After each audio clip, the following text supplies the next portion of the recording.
Alright, so what I did first was I brought in a tree on a new layer, and now I'm setting the transparency down using a brush of my choice. I'm going to go ahead and take a sample of the tree bark color and then make a new layer called tree base and get it blocked in.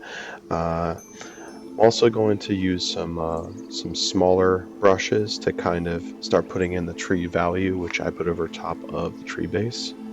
And then this is where I'm going to start picking out some little smaller branches. The thing about trees is the foliage will always come from the branch.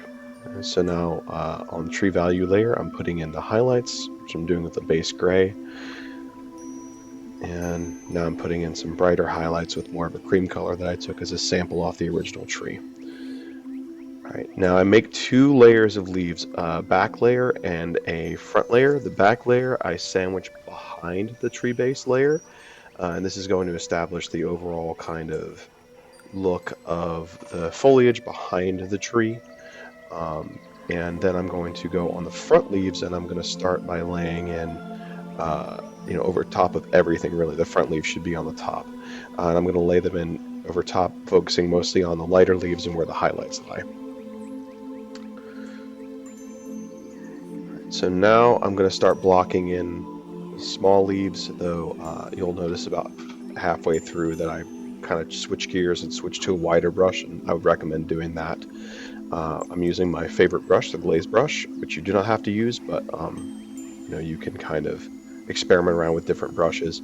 But I am going to say do not use any of the special effects brushes that already look like leaves, because that has a tendency to look very, very fake. So now, as you can see, I'm brushing in larger sections of highlights at this point, focusing on where they appear on my reference, going over top of each kind of group of foliage that's in the front. And I'm still on the front leaves, working there.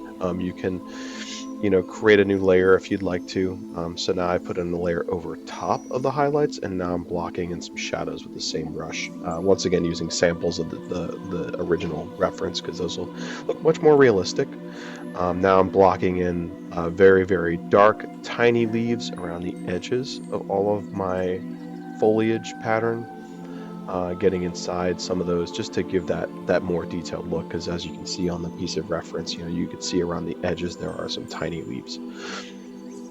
Okay, now I'm moving on to doing the same thing with a brighter green, like a more of a yellow color, and now I'm blocking in some heavier kind of small leaves, and I'm coming in and dotting those in around the edges and inside my shadows as well, because leaves kind of catch light in different ways, catch shadows in different ways. All right, now I'm going to lay in the grass. So the first thing I'm going to do is find a dark value to put in, like dirt, basically underneath the tree, because grass has dirt underneath it, and you see the dirt between the grass. So now I'm going to select that fuzzy brush, which is kind of got loose bristles on it, and I'm going to lay in some basic light grass, taking a sample of the existing grass.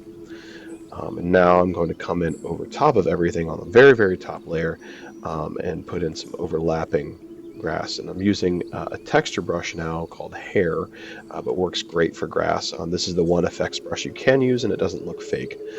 So I'm going to come in and put in the highlights over top of everything else.